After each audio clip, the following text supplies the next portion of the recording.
Bienvenido al programa Buscando el Reino de Dios, donde siempre buscamos la presencia de Dios en la oración primero. Bendito Padre, gracias por salvarnos, gracias por la sangre de Cristo, gracias por tocarnos para que seamos discípulos, para que seamos obedientes y llevar tu palabra a las demás personas. Bendice tu programa hoy para que seamos fieles. En Cristo oro. Amén. Es una gran bendición de conocer a Cristo, de tener vida eterna, de ser redimido de la caída del hombre. Pero una vez que estamos en el redil, hay que entender que hay muchos que no están en el redil. Recuerde que éramos nosotros quebrantados, perdidos, pecaminosos, con dolor sin Cristo. Recuerde lo que dice el apóstol Pablo en Efesios capítulo 2, versículo 12. En aquel tiempo estabais sin Cristo, alejados de la ciudadanía de Israel y ajenos a los pactos de la promesa, sin esperanza y sin Dios en el mundo. Hay que sentir lo que es de estar sin esperanza. A veces sentimos que estamos sin esperanza porque no tenemos comida, no tenemos trabajo. Pero si no tenemos Dios, no hay esperanza para la eternidad. En esta vida no hay perdón, no hay vida eterna, no promesa de paz, o gozo, o mansedumbre, sin la presencia del Espíritu Santo trabajando en la vida. Lo que queda es mucha culpa, enojo, envidia, estrés. Por eso Cristo es la respuesta. Porque en Cristo Jesús, en otro tiempo estábamos lejos, pero ahora estamos hechos cercanos por la sangre de Cristo Jesús. Nuestro Salvador Jesucristo también habló de lo que es de sentir sin Él. En Mateo capítulo 9, versículo 36, Él dejó estas palabras. Y al ver las multitudes, tuvo compasión de ellas, porque estaban desamparadas y dispersas, como ovejas que no tienen pastor. Sin pastor sabemos que no hay protección, no hay guía. No hay personas que nos pueden corregir, aconsejar en justicia. No habrá oración por los enfermos. Hay que rogar para que haya obreros. Y nosotros podemos ser estos obreros. Y sin pastor no hay culto de alabanza. No hay vivimiento en el Espíritu Santo. Todo esto nos hace entender la importancia de entender hay personas que necesitan las buenas nuevas. Y por eso Jesús, antes de salir del mundo, Él dio este mandato a la iglesia. En Mateo 28, versículos 19 y 20. Dice, por tanto, id y haced discípulos a todas las naciones, bautizándolos en el nombre del Padre y del Hijo y del Espíritu Santo, enseñándoles que guarden todas las cosas que os he mandado. Y aquí yo estoy con vosotros todos los días, hasta el fin del mundo. Amén. Si entendemos esto, hay 5 cosas que queremos recalcar. Número 1 dice, id. No estar sentado, no estar pensando que el pastor o otra persona que lo va a hacer. Nosotros mismos, como discípulos, id. ¿Dónde? Al vecino, al trabajo, al banco, a donde sea, a todas las naciones. ¿Y qué hacemos? Hacer discípulos. Y no podemos hacer discípulos si nosotros mismos no somos discípulos que tienen disciplina de llevar la palabra de Dios en la vida. ¿Y qué hacemos con los que hacemos discípulos? Pues los que aceptan al Señor se bautizan en el nombre del Padre y del Espíritu Santo. Porque este es el testimonio ante el Padre y el mundo, que soy hijo de Dios. Que el mundo sepa, igual como en el matrimonio, que el mundo sepa que ya nos pertenecemos. Es lo que se hace. Y de ahí enseñamos a todos que guarden todas las cosas que Jesús nos enseñó. Es un mandato de hacerlo. Y recordamos entonces que la persona que no acepta la responsabilidad, se habla de esto en Ezequiel capítulo 3. Voy a leer del 17 al 21. Dice, hijo de hombre, yo te he puesto por atalaya a la casa de Israel. Oirás pues tu palabra de mi boca y los amonestarás de mi parte. Cuando yo dijere al impío, de cierto morirás, y tú no le amonestares, ni le hablares, para que el impío sea apercibido de su mal camino, a fin de que viva. El impío morirá por su maldad, pero su sangre demandaré de tu mano. Eso es lo que queremos. Si compartimos, libramos nuestra alma y también demos oportunidad para ellos que lo hagan. Entonces, es lo que tenemos que hacer: advertir y ser responsable. Y hasta que Ezequiel dice las mismas palabras en capítulo 33 del 1 al 6. Lo que me da mucho gozo es de ver la respuesta de unos de los discípulos que Cristo tenía en la tierra después de conocerle. Mira la respuesta de ellos que se encuentra en el libro de Juan, capítulo 1. Voy a leer del 35 al 37. Dice aquí: después de que Juan el Bautista estaba hablando y dijo que Jesús era el Cordero que quitara el pecado del mundo. Dice en versículo 35, el siguiente día otra vez estaba Juan y 2 de sus discípulos. Y mirando a Jesús que andaba por allí, dijo: he aquí el Cordero de Dios. Le oyeron hablar los 2 discípulos y siguieron a Jesús. Y volviéndose a Jesús y viendo que le seguían, les dijo: ¿qué buscáis? Ellos le dijeron: Rabí, que traducido es maestro, ¿dónde moras? Les dijo: venid y ved. Fueron estos 2 discípulos y vieron dónde moraba, y se quedaron con él aquel día, porque era como la hora 10, o sea, como las 4 de la tarde, 10 horas después de las 6. ¿Y quiénes eran? Andrés, hermano de Simón Pedro, era uno de los 2 que habían oído a Juan, que habían seguido a Jesús. Entonces, ¿qué respuesta tenía Andrés después de sentir en su alma que él conoció el Cordero de Dios, el Mesías? Dice versículo 41, este halló primero a su hermano Simón. Le dijo: hemos hallado al Mesías, que traducido es el Cristo. Mira, Andrés pasó un tiempo con Cristo, después de escuchar de Cristo, y inmediatamente después buscó un amigo, su hermano, para que conozca a Cristo. Y la misma cosa encontramos que pasó en versículo 43 con Felipe. Dice allí: el siguiente día quiso Jesús ir a Galilea y halló a Felipe y le dijo: sígueme. Y Felipe era de Bethsaida, la ciudad de Andrés y Pedro. Y Felipe halló a Nataniel y le dijo: hemos hallado a aquel de quien escribió Moisés en la ley, así como los profetas, a Jesús, el hijo de José, de Nazaret. Igual como Andrés, con el gozo en corazón de haber encontrado el profeta que vendría a redimir el mundo y quitar el pecado del mundo, buscó a un amigo, Nataniel, para que conozca el Salvador. Mis amigos, es lo que tenemos que hacer: en encontrar el gozo primero y compartirlo después. Pero hay que también estar alerta de recibir orden del Señor.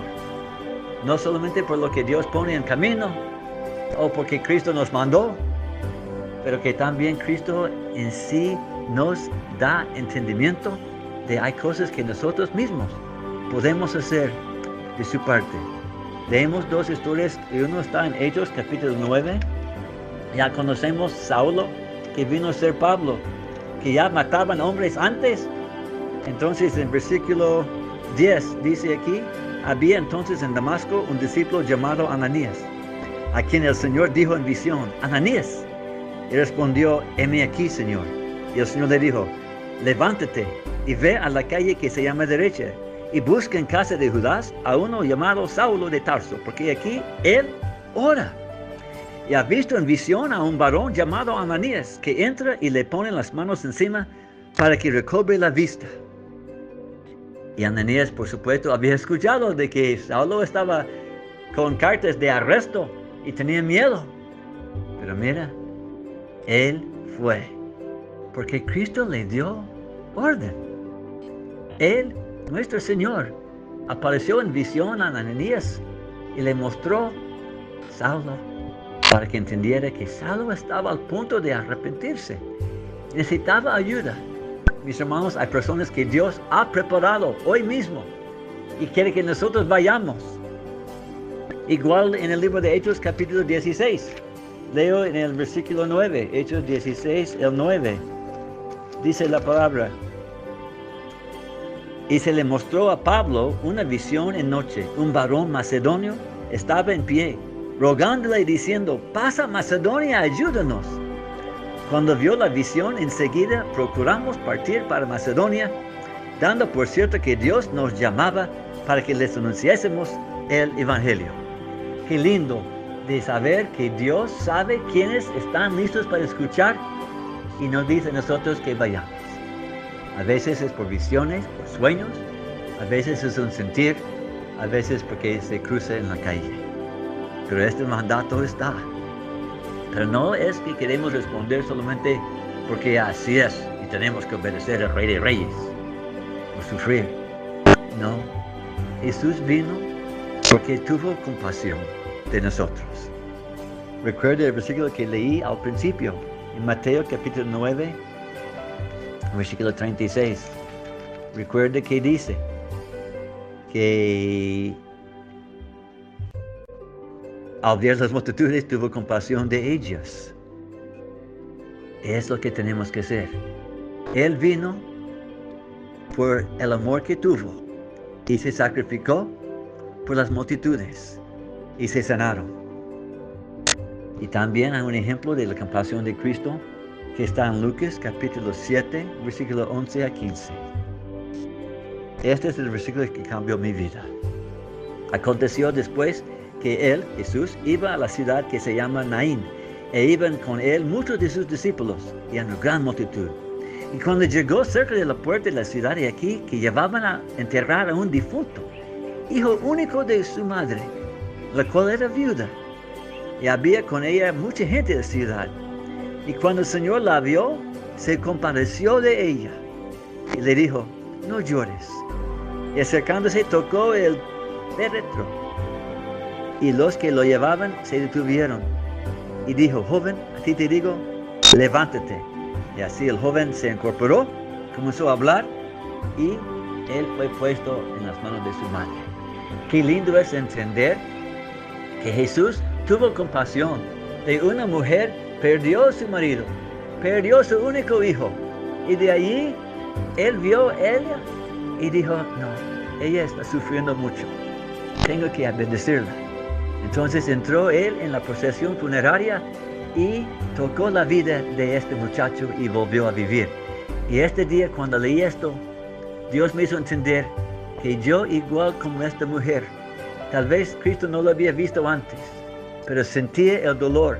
Y Cristo, que está en el cielo, sintió el dolor en mi vida y también me quería tocar como Él tocó la viuda. Y eso fue el día que yo entendí que yo tenía un Salvador vivo, que quería estar conmigo y yo con Él para la eternidad. Entonces, lo que nos toca a nosotros es también sentir la compasión que nos conmueve para que también toquemos las vidas de otras personas. Igual como Jesús en el libro de Juan, capítulo 11, versículos 38 y 39, que dice que cuando estaba visitando el lugar de Marta y María y Lázaro que había muerto, recuerda que dice allí que Él, conmovido, vino al sepulcro. Y ya sabemos que Él dijo: Lázaro, ven fuera. Pero por compasión, no por obligación. Así tenemos que servir. Así hoy, si la compasión de Cristo, si el amor por ti está en tu corazón, las puede compartir a otras personas y ser discípulos. Porque un discípulo tiene disciplina. Y para terminar, quiero compartir 7 ejemplos en las Escrituras de asuntos que tenemos que hacer en la iglesia, como relaciones en la iglesia. Porque Cristo siempre andaba, número 1, con sus discípulos, pero tenía 3 de ellos, Pedro, Santiago y Juan, que dejó Él aún un mayor impacto en sus vidas. Los llevó cuando Él levantó un muerto. Él los llevó al monte de transfiguración. Él los llevó a varios tiempos en las Escrituras para que ellos sean más impactados. Porque en la vida nosotros no podemos impactar a todos, pero unas ciertas pocas podemos hacer un mayor impacto. Él lo hizo y nosotros podemos hacerlo también. Los 7 ejemplos. Número 1 está en el libro de Romanos, capítulo 12, versículo 10 y adelante. Romanos, capítulo 10, 11 y adelante. Dice la palabra de Dios, que amaos los unos a los otros con amor fraternal. En cuanto a honra, prefiriéndose los unos a los otros. Discípulos honran, prefieren, aman uno al otro. Número 2, en el libro de Gálatas, nos dice la palabra, sobrellevad los unos las cargas de los otros y cumplir así la ley de Cristo. Discípulos ayuden, sirven uno al otro porque somos parte del mismo cuerpo. Número 3, el libro de Efesios. Aquí vamos a encontrar muchos ejemplos de lo que Dios quiere que hagamos como el cuerpo de Él. El primero está en Efesios 4:32. Dice, antes sed benignos unos con otros, misericordiosos, perdonándoos unos a otros, como Dios también os perdonó a vosotros en Cristo. Discípulos, perdonen, muestren misericordia uno al otro. Número 4, Efesios 5:21. Dice, dando siempre gracias por todo al Dios, al Padre, y en el nombre de nuestro Señor Jesucristo. Y también estamos, el 21, perdón, esto no fue 21. Someteos unos a otros en el temor de Dios. No solamente esposas a esposos, cada persona en el cuerpo hay que someternos como siervos uno al otro, prefiriéndose, honrando. Eso es lo que hace discípulos. Próximo, número 5. Hay que honrar a nuestros padres. Versículo 2 de Efesios capítulo 6. Y número 6 está en el mismo capítulo 6, versículo 18. Orando en todo tiempo con toda oración y súplica en el Espíritu, velando en ello con toda perseverancia y súplica por todos los santos. El amor se acuerda de los que tienen dificultades, enfermedades, necesidades. Oren por los que conocen y los que no conocen al Señor, para que Dios abra camino de bendición. Y último, Hebreos capítulo 3, versículos 12 y 13. Mirad, hermanos, que no hay en ninguno de vosotros corazón malo de incredulidad para apartarse de Dios vivo. Antes exhortaros los unos a los otros cada día, entre tanto que se dice hoy, para que ninguno de vosotros se endurezca por el engaño del pecado. Así nos dice Dios. Hay que sentir la obligación y necesidad de exhortar, de aconsejar, de ayudar, para que seamos nosotros todos fieles en la iglesia del Señor, para que haya bendición y luz en la iglesia.